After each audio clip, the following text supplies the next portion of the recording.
नमस्कार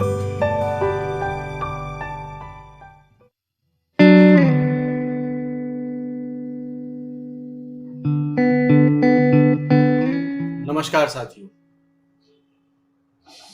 poetry art के कविता की पाठशाला कार्यक्रम में मैं आप सभी का स्वागत करता हूं। मैं डॉक्टर चेतन आनंद। लगातार आपके 2 एपिसोड हमने किए और 2 एपिसोड में हमने बहुत सारी चर्चाएं की। और पहली चर्चा हमने की थी कि शब्द का महत्व क्या होता है, शब्द कैसे बनते हैं। और दूसरे एपिसोड में हमने बात की कि शब्दों की गणना कैसे करते हैं, मात्रा की गणना कैसे करते हैं। हमने सीखा कि अगर वर्ण का जो योग है, स्वर और व्यंजन जब बनते हैं तो उसमें कौन सा अक्षर लघु होता है, कौन सा गुरु होता है, ये हमने पूरा विस्तार से पिछले एपिसोड में बताया था। तो चलिए इस एपिसोड में कुछ बात करते हैं साहित्यिक विधाओं की, क्योंकि जो बेस, जो आधार होता है वो हमने 2 एपिसोड में चर्चा की मोटे तौर पे। बारीक तौर पे बहुत सारी बातें हैं जो आगे भी मैं और बता सकता हूं, लेकिन अभी शुरुआत करते हैं मात्राओं के आधार पर कि मात्राओं की गणना कैसे होती है और कौन सी विधा सबसे पहले ली जाए जो आपके लिए भी कहने में आसान हो और बड़ी कर्णप्रिय भी हो। आज एक ऐसी विधा की मैं चर्चा करता हूं जो पंजाब का बहुत मशहूर लोकगीत है, बहुत मशहूर लोकगीत है। उसको बोलते हैं माहिया। माहिया प्रिय, अपनी प्रेमिका को भी माहिया बोलते हैं। माहिया की विशेषता है कि श्रृंगार के जो 2 पक्ष होते हैं ना, एक वियोग और एक संयोग, तो इस माहिया में करुण रस की बड़ी प्रधानता होती है और श्रृंगार के वियोग पक्ष पर ज्यादा माहिया लिखा जाता है। वो बड़ा कर्णप्रिय होता है, इसकी धुन भी बड़ी अच्छी होती है। लोकगीत क्या है, ये लोकगीत क्यों कहते हैं? लोकगीत सीधा सीधा इसको कह सकते हैं कि लोगों द्वारा ही इसको लिखा जाता है, किसी रचना को लोगों के लिए ही लिखा जाता है, सब मिलकर उसको गाते हैं, तो वो हो जाता है लोकगीत। तो माहिया पंजाब में बहुत गाते हैं, प्रेमी प्रेमिकाओं के लिए गाते हैं। वियोग पक्ष होता था, लेकिन आज थोड़ा परिवर्तन आ गया है, समाज में बदलाव आया है। बहुत सारे राइटर्स ने जो माहिए लिखे अब वो संयोग पक्ष की तरफ भी लिखते हैं, कुछ और बातें भी लिखते हैं जिसमें करुण रस के अलावा भी और रसों की प्रधानता भी होने लगी है, वो भी रस शामिल कर लिए गए हैं। लेकिन माहिया बहुत आसान है, बहुत अच्छी तकनीक है। और माहिया में केवल 3 पंक्तियां होती हैं। 3 पंक्तियों में पहली पंक्ति में जो माहिया है वो मात्रिक छंद कहलाता है, जिसकी मात्रा के हिसाब से गणना की जाती है। और 3 पंक्तियों में पहली पंक्ति में 12 मात्राएं होती हैं, दूसरी पंक्ति में 10 मात्राएं होती हैं और तीसरी पंक्ति में फिर 12 मात्राएं हो जाती हैं। पहली पंक्ति और तीसरी पंक्ति में तुक मिलती है, दूसरी पंक्ति में तुक नहीं मिलती। संयोग से अगर मिल जाए तो कोई इसमें हर्ज भी नहीं है, इसमें कोई कमी नहीं बताई जा सकती। तो इस प्रकार से होता है। गणना अपने अपने तरह से होती है। कुछ लोग मात्राएं गिरा देते हैं, कुछ लोग मात्राएं नहीं गिराते हैं। हिंदी वाले लिखते हैं तो मात्राएं नहीं गिरती हैं, उर्दू वाले लिखते हैं तो अपने हिसाब से मात्राओं को गिरा देते हैं, यानी गुरु को लघु मान लेते हैं। कई जगह ऐसा इस्तेमाल हो जाता है, तो मात्रा गिरना भी उसको बोलते हैं कि एक मात्रा का पतन हो गया। तो इस प्रकार से पहली लाइन है तो कितने गुरु होंगे? अगर 12 मात्राएं हैं तो 6 गुरु उसके अंदर आएंगे, 6 दूनी 12, 2 2 गुरु गुरु गुरु गुरु गुरु गुरु। लेकिन इसमें गुरु गुरु लघु लघु लघु लघु गुरु गुरु इस तरह से कर सकते हैं। तो वो लघु भी कर सकते हैं, उसमें वजन की कई तरह की किस्म हो सकती हैं उसको गणना करने में। लेकिन मोटे तौर पे 6 गुरु पहली लाइन में, दूसरी लाइन में 5 गुरु और तीसरी लाइन में फिर 6 गुरु आ जाते हैं। इस तरह से 12, 10 और 12 का ये क्रम होता है माहिया का।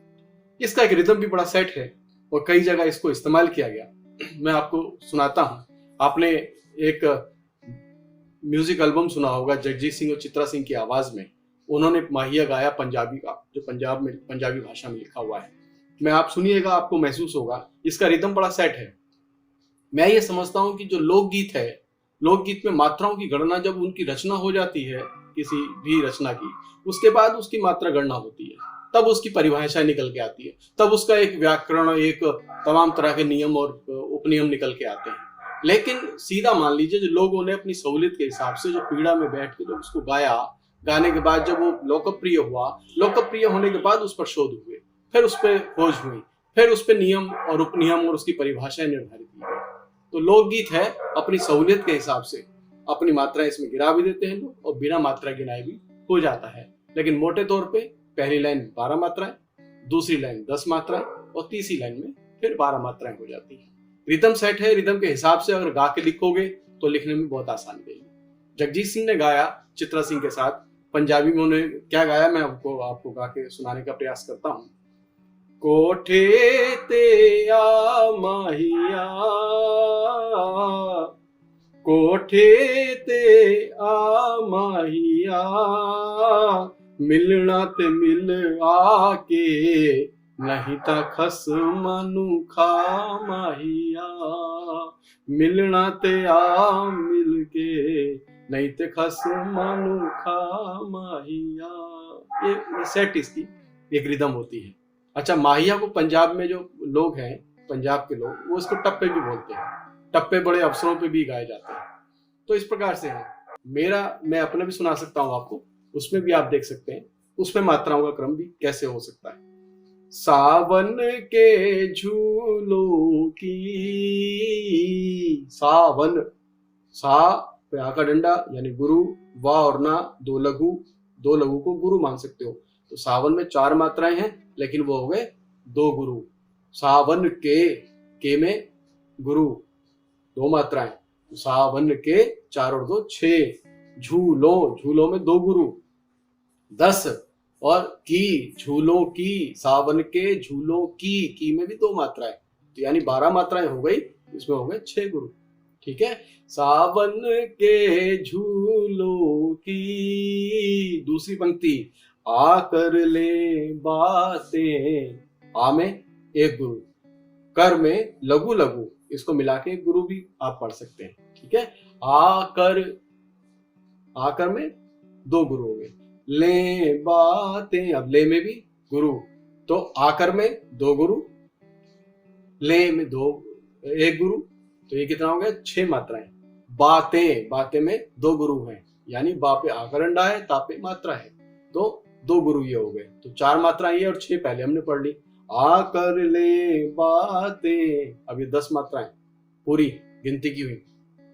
कुछ महके फूलों की, अब कुछ में क्या हुआ, लघु यानी 1 गुरु, कुछ कर ले फूलों की, आकर ले बातें, कुछ महके फूलों की। अब कुछ महके फूलों की आप गणना कीजिए, अब इस पे गणना करोगे तो ये 12 मात्राएं निकलेंगी। ठीक है। कुछ में कैसे, कुछ लघु यानी 1 गुरु हो गया, महके में 4 मात्राएं हैं, 2 गुरु इसमें हो गए, फूलों में 4 मात्राएं, 2 गुरु इसमें हो गए, और बाद में की, महके फूलों की में 1 गुरु, तो टोटल कितना हुआ इसका, ये 6 गुरु हो गए। 6 गुरु कितने हुए, 12 मात्राएं हो गई। ठीक है। वैसे और भी वजन के हिसाब से अगर इनकी गणनाएं करेंगे पहली और तीसरी पंक्ति में, तो इसमें 16 तरह की किस्में आती है मात्राओं की, किसी में 8 तरह की भी बन सकती है। ये प्रावधान बड़ा बारीक है, जिसको भविष्य में आप जैसे जैसे इसको सीखते जाओगे ये अभ्यास से आता चला जाएगा, तब इस पर और भी चर्चा हम भविष्य में कर सकते हैं। ठीक है। इस तरह से भी है। और मैं सुनाता हूँ, आप सुन सकते हैं इसमें, जो एक और भी सुना सकता हूँ माहिया, जिससे आपको रिदम याद हो जाए, ताकि आपको गणना करने में आसानी हो जाए, तो वो चीजें वैसे ही आनी शुरू हो जाती हैं। कायम एहसास रहे, अब कैसे गणना होगी देखिएगा। कायम में कितनी है, का पे आका डंडा 1 गुरु, या और माँ 2 लघु, उसको गुरु मान लीजिए, गुरु हो जाता है वो। कायम में गुरु भी चलता है और गुरु लघु भी मान लिया जाता है। तो कायम में 2 गुरु। एहसास कितना मात्रा हुआ मैंने बताया था, अह अ और हा, लघु यानी 1 गुरु होता है। सास में 3 मात्राएं हैं। ठीक है। कायम एहसास कितना हो गया, 4 पहले हो गए यानी 2 गुरु, और एहसास में 5 मात्राएं, तो कितनी हुई, कायम एहसास 4 और 5 9। कायम एहसास रहे में लघु और गुरु। ठीक है। तो कितना हो गया, 3 मात्राएं, तो पहले 9 थी और 3 ये जुड़ गई, कितनी होगी, अब ये 12 मात्राएं हो गई सीधी एक लाइन में। कायम एहसास रहे, दूर रहे तन से, पर मन के पास रहे। अब दूर रहे तन से, अब इसकी गणना कीजिए अपने हिसाब से। दूर में 3 मात्राएं, रहे में 3 मात्राएं, 6 हो गई, ठीक है। तन से 4 मात्राएं, 6 और 4 10, तो दूसरी पंक्ति में 10 मात्राएं आ गई, ठीक है। और पर मन के पास रहे, पर में 2 मात्राएं, ठीक है, मन में 2 मात्राएं, पास में 3 मात्राएं, तो 4 और 3 7 है। पर मन से पास रहे, पर मन में 4 मात्राएं, से में 2 मात्राएं, पास में 3 मात्राएं और रहे में 3 मात्राएं, इनका टोटल कीजिएगा, ये आएंगी 12 मात्राएं, ठीक है। तो माहिया वो होता है जिसमें श्रृंगार रस के वियोग पक्ष का ज्यादा वर्णन होता है, करुण रस की प्रधानता होती है। इस माहिया को टप्पे भी बोलते हैं, और इसको गाते हैं तो ये रिदम भी सेट है, जो आपने फिल्मों में भी सुनी। आप कहीं पंजाब के लोकगीत सुनेंगे तो ये उसमें भी ये आपको धुन सुनाई देंगी। ये टप्पे इस प्रकार से बड़े मशहूर हैं, और लगभग सभी पंजाबी कवियों ने टप्पे बहुत लिखे हैं, माहिया बहुत लिखे हैं। धीरे धीरे ये और भाषाओं में भी प्रचलित हो रहे हैं, क्योंकि ये इतने पॉपुलर हैं, इनको गाना भी बहुत आसान है, ये कर्णप्रिय भी लगते हैं, और इनकी मात्रा करना भी बड़ा आसान होता है। जब हिंदी का कवि लिखेगा तो एक भी मात्रा नहीं गिराएगा, वो पूरा पूरा लिखेगा। जैसे मैंने हिंदी में लिखा, सावन के झूलों की आ कर लें बातें, कुछ महके फूलों की, इसमें एक भी मात्रा को नहीं गिराएगा, एक भी मात्रा नहीं गिर रही है। एक एक मात्रा का वजन पूरा पूरा उतना ही है। अगर रहे शब्द है तो उसमें लघु और गुरु वाला नियम रहेगा, 3 मात्राएं गिर जाएंगी। पास मैंने इस्तेमाल किया है तो उसमें गुरु और लघु का इस्तेमाल आ रहा है, तो उसमें पूर्ण रहेगा। तो ये जो है, कहीं भी मात्राओं को मैंने नहीं गिराया, ठीक है। तो हिंदी का कवि जब लिखेगा तो मात्राओं को नहीं गिराएगा, क्योंकि उसके अभ्यास में होता है। लेकिन जब उर्दू वाला जो गजलें लिखता है, नज़में लिखता है, या इस प्रकार के गीत लिखता है उर्दू के, तो वो मात्रा गिराने का उसमें एक नियम है उनका, वो गिरा लेते हैं अपनी गाने की सहूलियत के हिसाब से, ठीक है। और लोकगीत में वैसे भी मात्रा गिर रही है या नहीं है, उसमें भाव प्रकट होने चाहिए। लोग संवेद स्वर में उसको जब मिलकर गाते हैं तो लोगों द्वारा ही लिखा जाता है, और वो लोकगीत किसी एक व्यक्ति के द्वारा लिखा ही नहीं जाता, वो लोगों द्वारा लिखा जाता है, और लोगों के लिए ही लिखा जाता है, और सब मिलकर उसको गाते हैं। ये लोकगीत हमारी पुरातन एक परंपरा है जिसको हम आगे निभाते हैं, ठीक है। तो माहिया उसी लोकगीत का एक हिस्सा है, और पंजाब की धरती से आया है, ठीक है। तो ये बहुत ज्यादा पॉपुलर पंजाब में है, लेकिन अब पूरा धीरे धीरे पूरी दुनिया में इस माहिए का असर देखने को मिलता है। टप्पा है, गाया अच्छा जाता है, गाने की वजह से बहुत लोग इसको लिख रहे हैं, बहुत बड़े बड़े कवि भी इसको लिख रहे हैं, नए भी लिख रहे हैं। जो गजलें कह रहे हैं उनके लिए माहिया सीखना और उसको लिखना सबसे आसान है और बहुत जल्दी वाला है, क्योंकि मैं समझता हूं कि जितनी और विधाएं हैं उनमें लिखने से पहले अगर माहिया को हम सीख लेंगे तो और सारी तकनीक धीरे धीरे या और सारी विधाओं पर बात करना हमें और आसान हो जाएगा, है ना। कविता के जितने भी और हैं विधाएं यानी, तो वो और आसान होगा। तो मेरा मन था कि मैं आपको आज क्या बताऊं, तो ये मैं माहिया के रूप के लिए आपको बताया कि माहिया लिखना इस आसान है। माहिया के 3 लाइनों में लिखा जाता है। पहली लाइन में 12 मात्राएं, दूसरी लाइन में 10 मात्राएं, तीसरी लाइन में 12 मात्राएं, ठीक है। और इसमें जो है इसे टप्पा भी बोलते हैं, ठीक है। और इसमें जो है मात्रा गिरती भी है, लेकिन इसमें मात्राएं गिरती भी नहीं है। ये मात्रिक छंद कहलाता है, मात्राओं के हिसाब से गणना करते हैं, लेकिन इसको वार्णिक छंद का प्रयोग भी कर देते हैं। लेकिन आप ये सीधा सीधा मानो ये मात्रिक छंद है, और इसकी मात्रा गणना करनी है, जिसकी पहली लाइन का टोटल 12 आना चाहिए, दूसरी लाइन का टोटल 10 आना चाहिए, फिर तीसरी लाइन का टोटल फिर 12 आना चाहिए। पहली और तीसरी पंक्ति में जो तुक है, तुकांत है, वो मिलता है, दूसरी लाइन में नहीं मिलता। कैसे, जो मैंने आपको बताया था, सावन के झूलों की आकर ले बातें, कुछ महके फूलों की। पहली लाइन में झूलों आया और तीसरी लाइन में फूलों आया, तो ये तुक मिला, लेकिन दूसरी लाइन में नहीं मिला। सावन के झूलों की पहली लाइन, आकर ले बातें दूसरी लाइन, कुछ महके फूलों की तीसरी लाइन। तो झूलों और फूलों का इसमें तुक मिला, ये तुकांत हुआ, ठीक है। तो आज माहिया पे चर्चा हुई, आप इस पर अभ्यास कीजिएगा, आपको अच्छा लगे। एक नियम इसमें और है माहिया में, माहिया का जो अंत होगा पंक्ति का वो गुरु से होगा, लघु से नहीं होगा, क्योंकि उससे वजन भी होता है, उसमें रिदम भी पैदा होता है। जैसे सावन के झूलों की, गुरु, आकर ले बातें, ते में गुरु, कुछ महके फूलों की। फिर गुरु, तो गुरु पे अंत होता है हर पंक्ति का, और पहली और तीसरी पंक्ति में तुकांत होता है। फूलों झूलों ये तुकांत बोलते हैं, जिसके तुक मिलते हैं। ठीक है, इससे रिदम पैदा होता है। तो इतना मोटा मोटा याद रखना है, और इस पे आप अभ्यास कीजिए, माहिया पे लिखिए। आपको अच्छा लगे तो अपनी प्रतिक्रिया अवश्य दीजिएगा। मेरी कोशिश थी कि मैं धीरे धीरे ऐसी विधाओं से आपको जोड़ूं जिसमें धीरे धीरे आपको सरलता महसूस हो, आपको अच्छा लगे, आप लिखने में आसानी हो, और अभ्यास की तरफ आप चलना शुरू करें। ठीक है, तो पहले एपिसोड में हमने सीखा था शब्दों के महत्व, दूसरे एपिसोड में सीखा था हमने मात्राओं की गणना करना, और उन मात्राओं की इनके आधार पर माहिए का मैंने सिखाया मात्रा गिनना कैसे होता है। तो उस हिसाब से आप इसको कीजिएगा, अभ्यास कीजिएगा।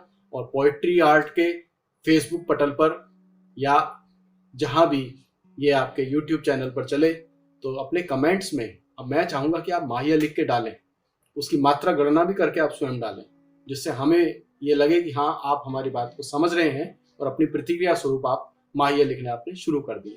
तो आप माहिया लिखिएगा, ज्यादा से ज्यादा इसको पोस्ट कीजिएगा, और इसको बार बार सीखिएगा। और पोएट्री आर्ट की कविता की पाठशाला आपके लिए बहुत महत्वपूर्ण है। हर एपिसोड में हम इसका खुलासा करेंगे। ये अलग बात है कि कविता की पाठशाला को देखने और सुनने के बाद बहुत लोगों के विचार आए हैं, और उन्होंने ये काम भी शुरू कर दिया है नए रचनाकारों के लिए। लेकिन हमारी कोशिश यही है कि हम जो है बहुत सरल भाषा में, सरल शब्दों में आपको ऐसी बात तकनीक लेकर आए, सुनाएं, बताएं, ताकि आप जब लिखें तो वो भी मजबूत हो, और जब आप मंच पर पढ़ें तो उसमें भी मजबूती दिखाई दे। यानी आप लिखने में भी कवि कहलाएं, और उसको मंच पर बोलने में भी आप कवि कहलाएं। दोनों ही तरह से आपको परिपक्व बनना है, और अपने कमेंट्स के तौर पे माहिया लिख के डालने हैं। हम कैसा आपको कार्यक्रम लगा, आपको आज का ये एपिसोड कैसा लगा, ये तो आप अपना लिखिएगा ही, और बाकी जितना इसको विस्तारित हो सकता है, प्रचारित हो सकता है, शेयर हो सकता है, इसको ज्यादा से ज्यादा कीजिएगा। पोएट्री आर्ट की कविता की पाठशाला के तीसरा एपिसोड आज इतना ही। अगले एपिसोड में मैं फिर आपसे रूबरू होऊंगा। मैं डॉक्टर चेतन आनंद आज आप सभी से विदा लेता हूं। आपका बहुत बहुत आभार, बहुत बहुत धन्यवाद। नमस्कार।